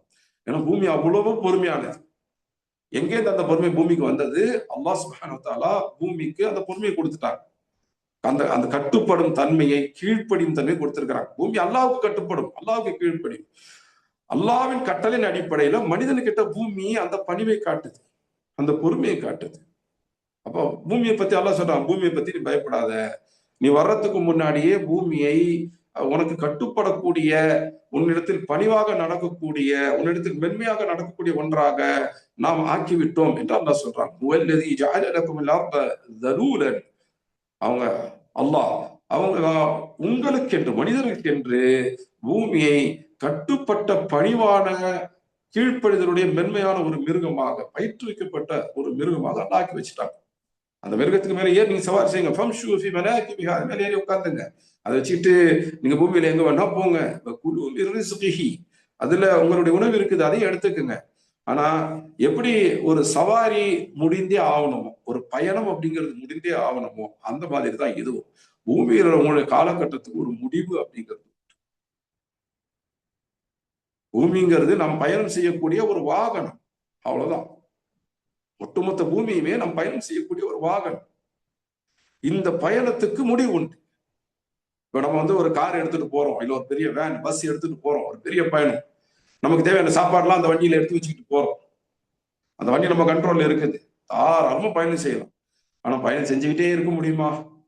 ஏதோ ஒரு நேரத்தில் அந்த பயணத்தை நிறுத்தி ஆகணும், இல்லையா? நாம் போய் சேரக்கூடிய இடம் வந்து விட்டால் அந்த பயணம் முடிக்கப்படும். அதுதான் அல்லாஹ் சொல்லி முடிக்கிறான், இலைஹி அன்ஷூர், இன்னும் அல்லாஹ்விடத்தில் நீங்கள் திரட்டப்பட்டு நீங்க சமூகமாக நிறுத்தப்படுவீர்கள் அப்படின்றத அல்லாஹ் சொல்றான். அப்ப இந்த பூமியினுடைய வாழ்க்கை, இதற்கு முடிவு என்பது உண்டு. இங்கேயே நம்ம நிரந்தரமா இருக்க போறது, அதுதான் அல்லாஹ் சுப்ஹானஹு வ தஆலா இந்த ஆயத்துல சொல்றாங்க. அதைத்தான் நபியினா முஹம்மது ஸல்லல்லாஹு அலைஹி வஸல்லம் சொல்லி இருக்கிறாங்க. இந்த பூமியில நம்ம எப்படி இருக்கணும்? ஒரு பயணியாக அல்லது ஒரு அந்நியரை போன்று இருக்கணும் அப்படின்னு சொல்றாங்க. குன் ஃபி துன்யா கஅன்னக கரீபுன் அவ் ஆபிரு சபீல். இந்த பூமியில நீங்க ஒரு கரீபாக அவ் அல்லது ஆபிரு சபீலாக இருந்துருங்க. கரீப் அப்படின்னா என்ன? அந்நியர். இப்ப நமக்கு சொந்த ஊர்னு ஒண்ணு உண்டு. சொந்த ஊர்ல நம்ம நாளைக்கு இருப்போம், நம்ம வருஷத்துக்கு இருப்போம். ஆனா வெளியூர்ல நம்ம அந்நியர். நம்ம ஊர்ல இருக்கிற வசதி எல்லாம் நமக்கு வெளியூர்ல இருக்காது. நம்ம ஊர்ல நமக்கு வீடு இருக்கும், சொந்த வீடோ வாடகை வீடோ, ஆனா நம்ம இருக்கிறதுக்கு ஒரு வீடு இருக்கும். வீட்டுல நமக்கு வசதிக்காக நிறைய சாமான வாங்கி போட்டிருப்போம். பார்க்கறதுக்கு கொஞ்சம் மாதிரி தெரிஞ்சாலும் அந்த வீட்டு விட்டு காலி பண்ணும்போது தான் தெரியும் இவ்வளவு சாமான மட்டும் இருக்குதா அப்படின்ட்டு. ஆனா பயணத்துக்கு போகும்போது அவளுக்கு தூக்கிட்டு போவோமா? 2 பை தூக்கிட்டு போவோம். ஏன்னா அவ்வளவுதான் நம்மளால சுமத்த முடியும். அப்போ ஒரு அந்நியர் எப்படி இருப்பாரு? ஊருக்கு புதுசா வந்தவர் எப்படி இருப்பாரு? அவர்கிட்டயும் கொஞ்சமா தான் இருக்கும். தொடர்ந்து பயணத்தில் இருக்கக்கூடியவர் எப்படி இருப்பாரு? அவர்கிட்டயும் கொஞ்சமா தான் இருக்கும். அவருடைய உடைமைகள் குறைவாகத்தான் இருக்கும். அப்போ பூமியில ஒரு முஸ்லிம், ஒரு மூமின் எப்படி இருக்கணும் என்று நபி ஸல்லல்லாஹு அலைஹி வஸல்லம் சொல்லும்போது, குன் ஃபி துன்யா கஅன்னக கரீபுன் அவ் ஆபிரு சபீல். இந்த பூமியில நீங்க ஒரு கரீபாக, அந்நியராக, அல்லது ஆபிரு சபீல், தொடர்ந்து பாதையில பயணித்துக் கொண்டே இருக்கக்கூடிய ஒரு தொடர் பயணியாக இருந்துருங்க அப்படிங்கிறாங்க. அப்ப நான் பூமியில எதையும் சேர்க்கக்கூடாதான்னு சேர்க்கலாம், ஆனா எதையும் தூக்கிட்டு மறுமைக்கு போகக்கூடாது. இது எதையுமே சுமக்க முடியாது. நன்மை மட்டும்தான் நமக்கு முன்னாடியே போயிடும், அதை கூட நம்ம சுமந்து போக தேவையில்லை. ஆனா பூமியில நிறைய சேர்த்து வச்சிருக்கிறோம், அதை கொண்டு நம்ம நன்மையை பெற்றுக்கொள்ளல அப்படின்னா அது பெரும் சுமையாக இருக்கும். அதனால நீங்க பூமியில இருங்க, பூமியில உங்களுக்கு தேவையானதை தேடுங்க, பிரச்சனை கிடையாது. உங்களுக்கான ரிஸ்க் எல்லாம் பூமியில தான் வச்சிருக்கிறாங்க என்றெல்லாம் எல்லாம் சொல்றாங்க. அப்ப நமக்கான ரிஸ்க் பூமியில இருக்கு. இந்த பூமியில பயணம் செய்து நாம் அதை தேடிக்கொள்ளலாம், தேடிக்கொள்ளணும். ஆனால் இந்த பூமியிலே நாம் நிரந்தரமாக இருந்து விட போவதில்லை. இந்த பூமியில என்னதான் இருந்தாலும், இந்த பூமி எல்லாம் நமக்கு கட்டுப்படுத்தி கொடுத்திருந்தாலும் கூட இது நமக்கான, நம்முடைய பயணத்துக்கான ஒரு வாகனம் தான். இப்ப நாம பயணம் செஞ்சுக்கிட்டு இருக்கோம், அதை ஞாபகத்தில் வச்சு. அதுதான் அல்லாஹ் சுப்ஹானஹு வ தஆலா இங்க சொல்றாங்க, இந்த பூமியினுடைய வாழ்க்கைங்கிறது ஒரு பயணம். இந்த பயணத்துக்கு ஆரம்பம் இருக்கிற மாதிரி ஒரு முடிவு இருக்குது. இந்த பூமியுடைய வாழ்க்கை இங்க பூமியில நம்ம ரூஹ் வந்ததிலே, உயிர் வந்ததிலே ஆரம்பிக்குது. அது பிறகு பூமியில நம்ம வரோம், வாழறோம். ஆனா இங்கேயே நிரந்தரமா நம்ம இருக்க போறது, இந்த பூமியிலே நாம் நிரந்தரமாக இருக்க முடியாது. குறிப்பிட்ட காலம் வரைக்கும் தான் இந்த பூமியில இருக்கும். இந்த பூமியோட வாழ்க்கையே ஒரு பயணம் தான். இங்கேருந்து அங்க போறோம், எங்கேருந்து எங்க போறோம்? உயிர்களுடைய உலகத்திலேருந்து இந்த உலகத்துக்கு வரோம். ஆலமுல் அர்வாஹிலிருந்து இந்த துனியாவுக்கு வர்றோம். துனியாவிலேருந்து நம்ம பயணம் எங்க போவோம்? கியாமத் நாள். அதற்கு பிறகு சொர்க்கம் அல்லது நரகம், அதுதான் நம்முடைய தங்கும் இடம். நரகத்துல போய் நிரந்தரமா இருந்துட்டோம்னா பெரும் வேதனை அனுபவிக்க வேண்டியது. சொர்க்கத்துக்கு நம்ம போயிட்டோம், நரகத்துக்கு போகாமல் அங்கிருந்து தப்பித்து பாதுகாக்கப்பட்டு நேரடியா சொர்க்கத்துக்குள்ள போயிட்டோம்னா நம்முடைய பயணம் வெற்றிகரமான ஒரு பயணம். அதுதான் நம்முடைய இலக்கு. அப்ப இந்த பூமியில வாழறோம். இந்த பூமியை பத்தி அல்லாஹ் சுப்ஹானஹு வ தஆலா தலூல், அது உங்களுக்கு பயிற்றுவிக்கப்பட்ட கீழ்ப்படியக்கூடிய ஒரு மிருகம் அப்படின்னு தான் சொல்றாங்க. இதுல இருந்து நாம பெற வேண்டிய மிக முக்கியமான படிப்பினைகள், ஒரு படிப்பினை என்ன அப்படின்னா, இந்த பூமி, இந்த துனியா, இதை பார்த்து நாம பயப்படக்கூடாது, பயப்பட தேவையில்லை. ஏன்? பொதுவா துனியா பார்த்து பயப்படுறோம், மிரண்டு போறோம் இல்லையா? ஏன்னா துனியாவை நம்மளால கண்ட்ரோல் பண்ண முடியல, மிரண்டுறோம். ஆனா அல்லாஹ் என்ன சொல்றாங்க, இந்த துனியாவை நீங்க வர்றதுக்கு முன்னாடியே அல்லாஹ் கண்ட்ரோல் வச்சு, அதாவது துனியாங்கிறது இங்க இருக்கக்கூடிய வாழ்க்கைக்கு பேரு, இந்த இடத்துக்கு பேரு அர்த், பூமி. இந்த பூமி அல்லாஹ் கண்ட்ரோல்ல வச்சுக்கிட்டாங்க. துனியா உங்களை மிரட்டுது, அதாவது இந்த பூமியில வாழக்கூடிய வாழ்க்கை உங்களை மிரட்டுது. ஆனா அல்லாஹ் என்ன சொல்றாங்க, இந்த வாழ்க்கை இந்த பூமியில தானே வாழ போறீங்க, இந்த பூமியை உங்களுக்கு கட்டுப்படக்கூடிய ஒரு மிருகமாக, கீழ்ப்படியக்கூடிய, வெறும் கட்டுப்பாடு மட்டும் இல்லை, கீழ்ப்படியக்கூடிய, மிக மிக கீழாக பணியக்கூடிய, மிக மிக மென்மையான ஒரு மிருகம் மாதிரி ஆக்கி வச்சுட்டேன் என்று அல்லாஹ் சொல்றான். அதனால இந்த பூமியில நீங்க ஏறி சவாரி செய்யறதுக்கு பயப்பட வேண்டாம், தயங்க வேண்டாம், தைரியமா போங்க என்று அல்லாஹ் சொல்றான். உங்களுடைய ரிஸ்க் இந்த பூமியில வைக்கப்பட்டிருக்குது. உங்களோட ரிஸ்க் பத்தி நீங்க கவலைப்படாதீங்க, இந்த உங்களுக்கான ரிஸ்க் இந்த பூமியில இருக்கு. பூமியில பிறந்த ஒவ்வொரு மனிதருக்கும் 2 விஷயங்கள் உறுதி செய்யப்பட்டவை. எல்லா மனுஷனுக்கும் அந்த 2 விஷயங்கள் உறுதி செய்யப்பட்டவை. எந்த 2 விஷயங்கள்? நம்முடைய ரிஸ்க் உறுதி செய்யப்பட்டுச்சு, நம்முடைய மவுத் உறுதி செய்யப்பட்டுச்சு. நம்மளுடைய ரிஸ்க் உறுதி செய்யப்பட்டுச்சு, மவுத் உறுதி செய்யப்பட்டுச்சு. நம்ம எல்லாருக்கும் தெரியும், பிறந்த எல்லாரும் மரணிக்கணும், நம்ம எல்லாருக்கும் மவுத்துங்கிறது உண்டு. இதுல நம்ம யாரும் சந்தேகப்படுறது. ஆனால் ரிஸ்க்ல நம்ம சந்தேகப்படுறோம். ரிஸ்க் கிடைக்குமா இல்லையான்னு சொல்லி பயப்படுறோம், தடுமாறும். ஷைத்தான் பல ஊசாட்டங்களை போட்டு நம்மை தடுமாற செய்கின்றான். நம்முடைய நப்சையுமே நம்ம பயிற்றுவிக்கல, சுத்தப்படுத்தல, தஸ்கியத்து நப்ஸ் நம்ம செஞ்சுக்கல. அப்படிங்கிறதுனால நப்சுமே ரொம்ப சுலபமாக மிரண்டு விடுகிறது. அதே போல நப்சு ரொம்ப வேகமா ஆசைப்பட்டு எங்கெங்கோ ஓடுது. அப்ப ஒரு பக்கம் ஷைத்தானுடைய அந்த தூண்டுதல், இன்னொரு பக்கம் நப்சுடைய தடுமாற்றம், இதெல்லாம் இருக்கும்போது ரிஸ்க் கிடைக்குமா இல்லையா என்ற பயம் நமக்கு வருகிறது. அந்த பயத்தின் காரணமாகத்தான் நம்ம சாதாரண செய்யாத பல தவறுகளை செய்து விடுகின்றோம். ஏங்க இப்படி செஞ்சீங்க, இது ஹராம் ஆச்சு, ஏன் இதை செஞ்சீங்க அப்படின்னு கேட்கும்போது, இதை செய்யலைன்னா ரிஸ்க் இல்லாம போயிடும் அப்படின்னு சொல்லி பயந்துட்டேன் அப்படின்னு. நிறைய பேர் அப்படித்தான், நல்ல மனிதர்கள், ஹராம ஆசைப்பட்டுலாம் அவங்க செய்ய மாட்டாங்க. ஆனால் ரிஸ்க் இல்லாம போயிடுமோ, நமக்கு வேலை இல்லாம போயிடுமோ, வருமானம் இல்லாம போயிடுமோ அப்படின்னு பயந்துகிட்டு அந்த தவறை செய்யும். பேங்க்ல போய் வேலை செய்யறன்னு போவாங்க, இன்னும் இன்றைக்கு மோசமாக மதுபான கடைகள்ல எல்லாம் கூட வேலை செய்ய போறாங்க. சினிமாவில் நடிக்கிறேன்னு போறாங்க. சினிமாவில் சான்ஸ் கிடைக்கிறதெல்லாம் கஷ்டம். டிக்டாக் வந்துச்சு, அங்கே பாட்டு பாடி ஆட ஆரம்பிச்சாங்க. இன்னைக்கு யூடியூப்ல இன்ஸ்டாகிராம்ல பாட்டு பாடி ஆடுறாங்க. அது ஒரு பக்கம் பெருமை. இன்னொரு பக்கம் நிறைய பேர் பார்த்தாங்கன்னா யூடியூபோ இன்ஸ்டாகிராமோ காசு கொடுக்குது, அதன் வழியா பெரிய வருமானம் வருது அப்படின்னு சொல்லிட்டு நிறைய பெண்கள் அதுல எல்லாம் போறாங்க, வீடியோ போடுறாங்க. இதுல ஒரு பக்கம் பெருமை, ஏன்னா நப்சை வந்து ஒழுங்குபடுத்தல, நப்சு கேடு கெட்டு போயிடுச்சு, அவங்களுடைய நப்சு வந்து மோசமானதாக ஆகிடுச்சு. அதனால தன்னுடைய அழகை வந்து பலரும் பார்க்குற மாதிரி வெளிப்படுத்துறதுல அவங்களுக்கு ஒரு பெருமை இருக்குது. இன்னொரு பக்கம் அதுல வருமானமும் இருக்குது. நிறைய பேர் பார்த்தாங்கன்னா நிறைய வருமானம். ஆனா இதெல்லாம் தவறான்னு கேட்டா ஆமா தவறு அப்படின்னு அவங்களே சொல்லிடுவாங்க. சமீபத்துல கூட அப்படி ஒரு பிரச்சனை ஓடிச்சு. அந்த பெண்ணை வந்து முஸ்லிம் சமூகத்து சகோதரர்கள் பலரும் அட்வைஸ் பண்ணி பார்த்தாங்க. இன்னும் பலர் வந்து மோசமா தீட்டவும் செஞ்சாங்க. அந்த பொண்ணு பதிலுக்கு திருப்பி மோசமா பேசிச்சு. ஆனா என்ன சொல்லிச்சு, இது தவறுன்னு எனக்கே தெரியும், நான் இதை நியாயப்படுத்த விரும்பல அப்படின்னு.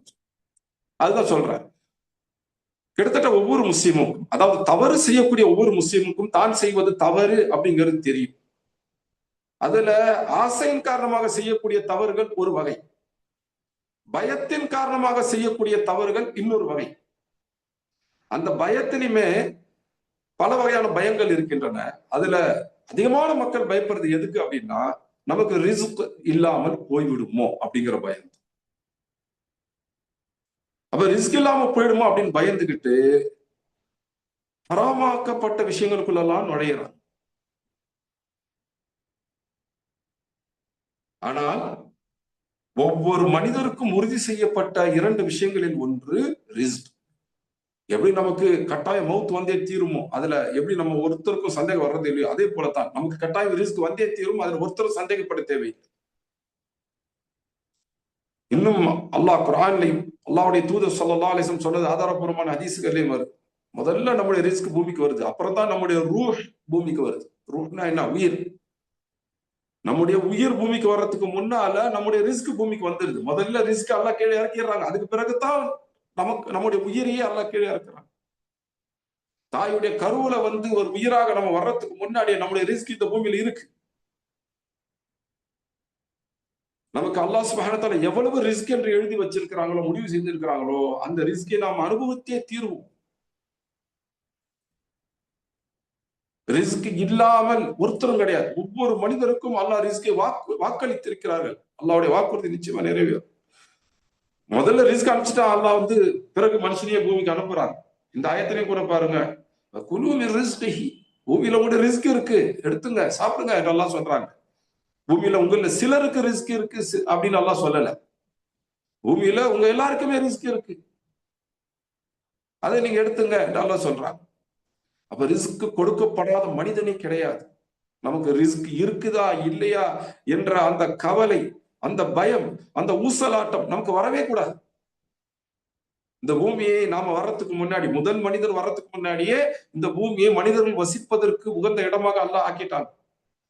கட்டுப்படுத்த முடியாத ஒரு முரட்டுத்தனமான மிருகம் மாதிரி இருந்த இந்த பூமியை மனிதனுக்கு மட்டும், மற்ற உயிரினங்களுக்கு இல்லை. யானைக்கு இந்த உலகம் கட்டுப்படல, டைனோசருக்கு இந்த உலகம் கட்டுப்படல, ஆனா மனிதனுக்கு இந்த உலகம் கட்டுப்படுகிறது. மனிதனுடைய வாழ்க்கைக்கு உகந்தவர் அல்லாஹ் சுப்ஹானஹு வ தஆலா இந்த பூமியை ஆக்கி வச்சுட்டாங்க. இந்த பூமி மேல நீங்க ஏறி உட்கார்ந்து சவாரி செய்யலாம், அந்த மாதிரி பூமி உங்களுக்கு கட்டுப்பட்டதாக நான் ஆக்கி வைத்து விட்டேன் என்று அல்லாஹ் சுப்ஹானஹு வ தஆலா சொல்றாங்க.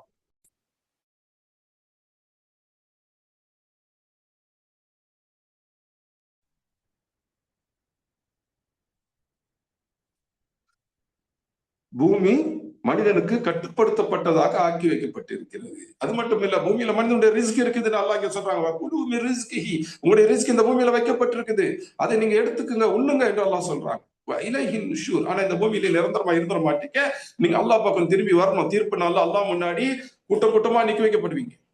அல்லாஹ் முன்னாடி நீங்க நிக்க வைக்கப்படுவீங்க, அல்லாஹ் இடத்துல திரும்புவீங்க என்பதை அல்லாஹ் சுப்ஹானஹு வ தஆலா சொல்றாங்க. அப்போ அல்லாஹ் சுப்ஹானஹு வ தஆலா இங்க சொல்லக்கூடிய விஷயங்களை நம்ம வந்து 3 முக்கியமான விஷயங்கள் எடுக்கலாம். ஒண்ணு, இந்த பூமி மனிதனுக்காக தயார்படுத்தப்பட்டு வைக்கப்பட்டிருக்கிறது. பூமி மனிதனுடைய பயன்பாட்டுக்கு உகந்தவாறு ஆக்கி வைக்கப்பட்டிருக்கிறது. ஒண்ணு. ரெண்டாவது, இந்த பூமியில மனிதனுடைய ரிஸ்க் வைக்கப்பட்டிருக்கு. அதனால நம்முடைய ரிஸ்க், நம்முடைய வாழ்வாதாரத்தை பற்றி நம்ம பயப்பட தேவையில்லை. இந்த பூமியில வாழறதை பத்தி பயப்பட தேவையில்லை. இந்த பூமியில நமக்கான ரிஸ்க், வாழ்வாதாரம் இருக்குது அப்படிங்கிறது உறுதி செய்யப்பட்டது. அதனால அதை பத்தி கவலைப்பட தேவையில்லை, பயப்பட தேவை. இந்த பூமியுடைய வாழ்க்கை அப்படிங்கிறது ஒரு பயணம் மாதிரி தான். இந்த பூமியே நீங்க பயணம் செய்யக்கூடிய ஒரு மிருகம் மாதிரி நல்லா சொல்லிட்டாங்க இல்லையா? அப்ப அதை தொடர்ந்து நம்ம அதுல இருந்து எடுத்துக்கொள்ளக்கூடிய விஷயம் என்ன? இது நம்ம பயணம் செய்யக்கூடிய ஒரு மிருகம். நம்ம பயணம் செய்யக்கூடிய மிருகத்துக்கு மேலேயே நிரந்தரமா இருந்துட மாட்டோம். ஒரு பைக்ல ஒரு ஊர்ல இன்னொரு ஊருக்கு போறோம், ஒரு கார்ல ஒரு ஊர்ல இன்னொரு ஊருக்கு போறோம், ஒரு பிளேன்ல ஒரு நாட்டுல இருந்து இன்னொரு நாட்டுக்கு போறோம். காலமெல்லாம் பிளேன்லயே இருந்துருவோமா? காலமெல்லாம் கார்ல பஸ்ல இருந்துருவோமா? என்னதான் வசதி இருந்தாலும் இல்ல இல்ல. நம்முடைய வீட்டுக்கு போய் சேர்ந்தாதானே நமக்கு நிம்மதி. அந்த மாதிரி தான் இந்த பூமிங்கிறது நம்முடைய வீடு கிடையாது. எது நம்முடைய வீடு?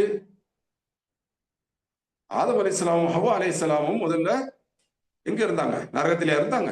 இல்ல. பூமியில இருந்தாங்களா? இல்ல. எங்க இருந்தாங்க? ஒரு சொர்க்கம்.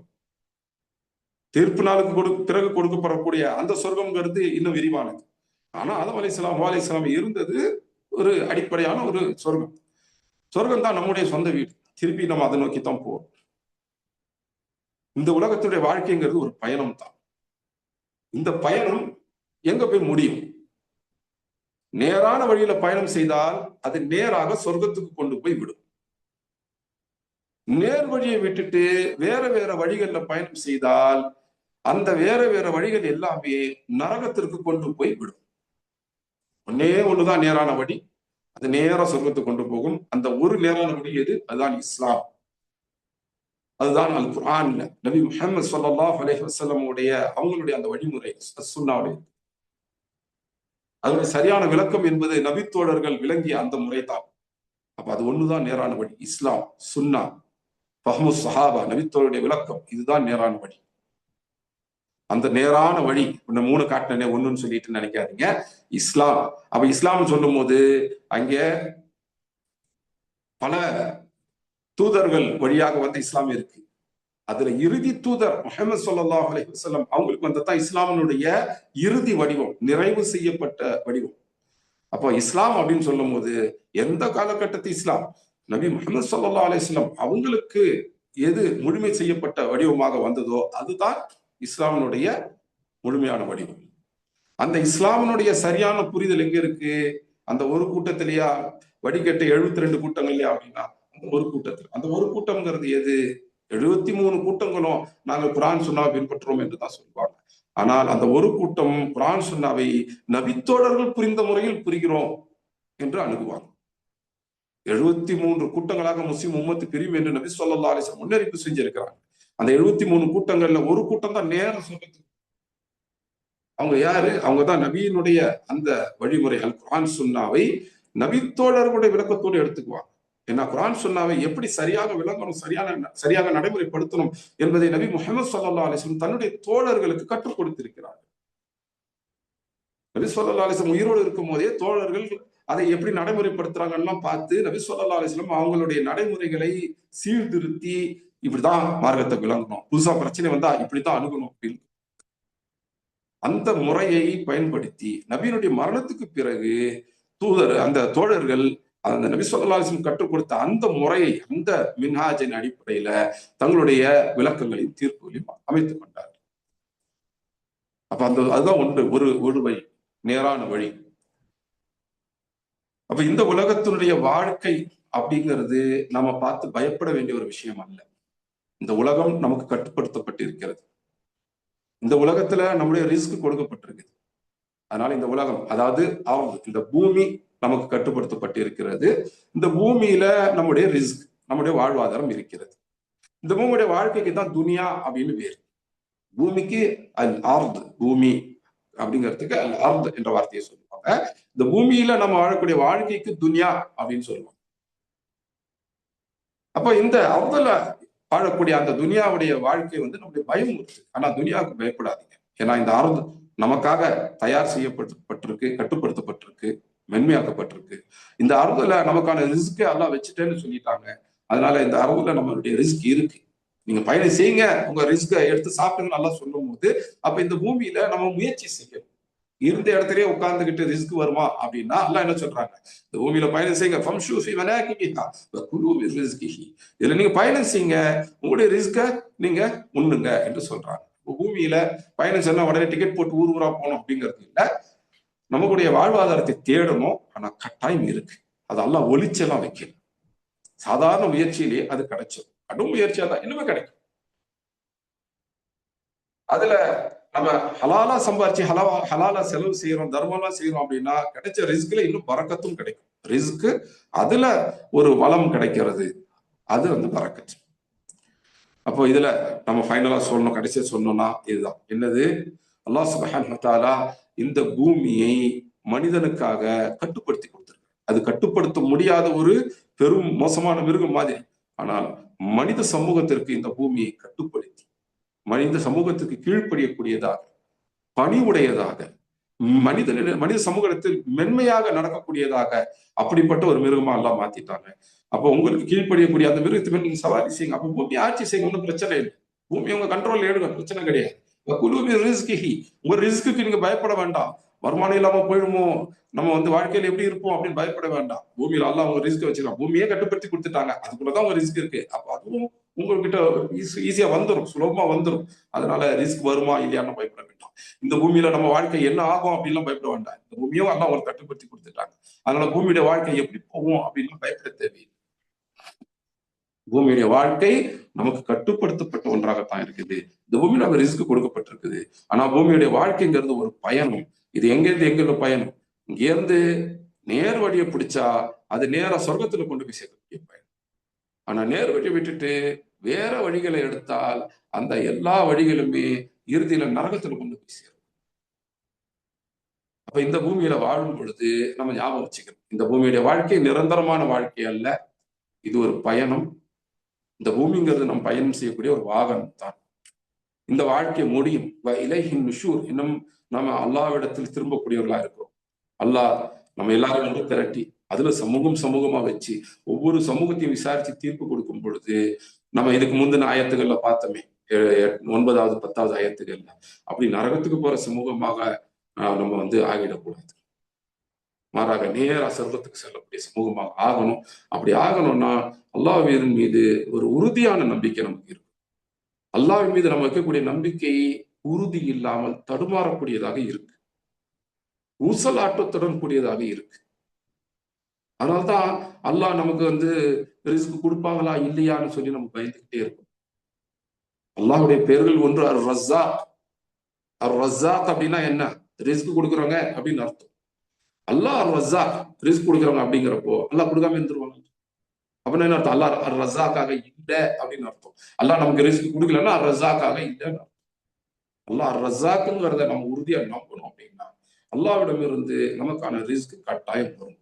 அதுவும் அல்லாஹ் சுப்ஹானஹு என்ன சொல்றாங்க, நீங்க என்னை வணங்குங்க, அதுக்கு பிறகு உங்களுக்கு ரிஸ்க் கொடுப்பேன்லாம் சொல்லல.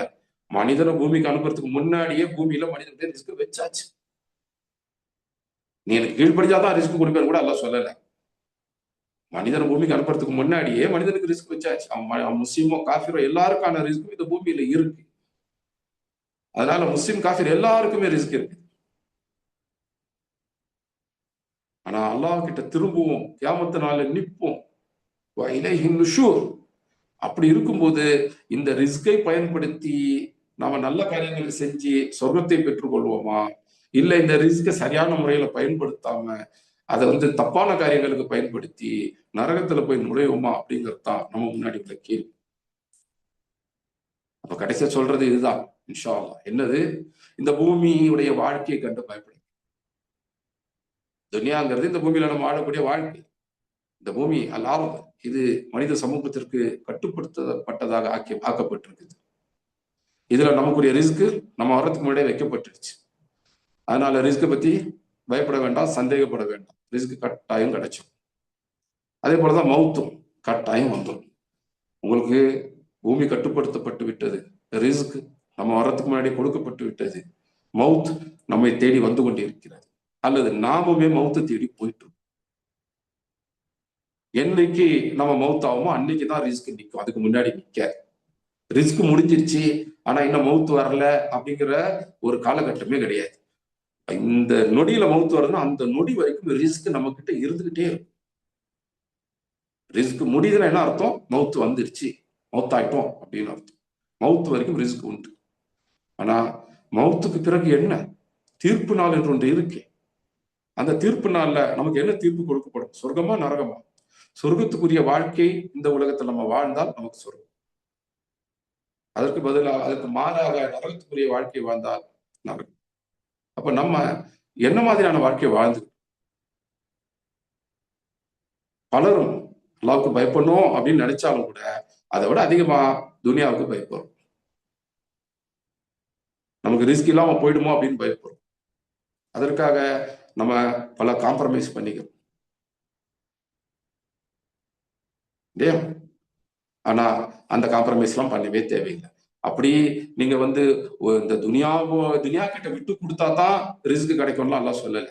இந்த உலகத்தையே எல்லாம் கட்டுப்படுத்தி கொடுத்துருக்கிறாங்க. இந்த உலகத்துல ஏற்கனவே நம்மளோட ரிஸ்க் வந்துருச்சு. ரிஸ்க் பத்தி கவலைப்படாதீங்க. எது உறுதி செய்யப்பட்டதோ அதை பத்தி நம்ம கவலைப்படும். மவுத்து உறுதி செய்யப்பட்டது, ரிஸ்க் உறுதி செய்யப்பட்டது. இது ரெண்டுத்தையும் பத்தியும் வருமா அப்படின்னு யோசிக்கப்பட கட்டாயம் வந்துடும். இது ரெண்டுமே உறுதி செய்யப்பட்டது. எது உறுதி செய்யப்படல? சொர்க்கம் அப்படிங்கிறது தான் உறுதி செய்யப்பட்டது.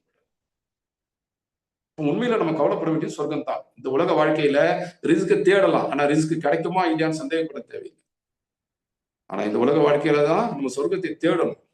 சொர்க்கம் கிடைக்குமா இன்னும் நமக்கு உறுதி செய்யப்படும். கியாமத்தினாலதான் தெரியும் நமக்கு சொர்க்கமா இல்லையா அப்படின்ட்டு. அப்போ அந்த சொர்க்கத்துக்கு உரியவர்களாக ஒரு வாழ்க்கையை நம்ம வாழணும். அது இந்த உலகத்துல தான் வாழ முடியும். இந்த உலகம் இதை பார்த்து பயப்படாதீங்க. இந்த உலகத்தெல்லாம் மனித சமூகத்துக்கு கட்டுப்பட்ட ஒன்றாக ஆக்கி வச்சுட்டான். இந்த உலகத்துல நம்முடைய ரிஸ்கை நம்ம வர்றதுக்கு முன்னாடியே வச்சுட்டான். அதனால உலகத்தை பார்த்து பயப்பட வேண்டாம். ரிஸ்க் இல்லாம போயிடுமோ என்று கவலைப்பட வேண்டாம். சொர்க்கம் இல்லாம போயிடுமோ அப்படின்னு தான் கவலைப்படும்.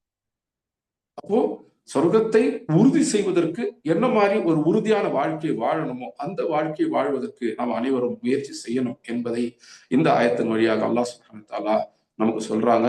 அதை எனக்கும் உங்களுக்கும் நினைவூட்டி இந்த வாழ்க்கையை நம்ம ஒழுங்கா வாழ்ந்து நரகத்தில் இருந்து காப்பாற்றப்பட்டு சொர்க்கத்தில் நுழையக்கூடிய மக்களாக நாம் ஆகணும் அப்படின்னு எனக்காகவும் உங்களுக்காகவும் என்னுடைய பெற்றோருக்காகவும் உங்களுடைய பெற்றோருக்காகவும் என்னுடைய உடன் பிறந்தோருக்காகவும் என்னுடைய உறவினர்களுக்காகவும் உங்களுடைய உறவினர்களுக்காகவும் என்னுடைய நண்பர்களுக்காகவும் உங்களுடைய நண்பர்களுக்காகவும் என்னுடைய அண்டை வீட்டாருக்காகவும் உங்களுடைய அண்டை வீட்டாருக்காகவும் என்னோடும் உங்களோடும் பழகக்கூடிய ஒவ்வொரு மனிதருக்காகவும் அல்லாஹ்விடத்தில் இறைஞ்சி கேட்டுக்கொண்டவனாக துவா செய்தவனாக இன்றைய இந்த நினைவூட்டலை நிறைவு செய்கின்றேன். ஜஸாக்குமுல்லாஹு ஹைரா. اللهم صل وسلم على نبينا وعلى آله وصحبه أجمعين والحمد لله رب العالمين. سبحانك اللهم بحمدك أشهد أن لا إله إلا أنت واستغفرك وأتوب إليك. السلام عليكم ورحمة الله وبركاته.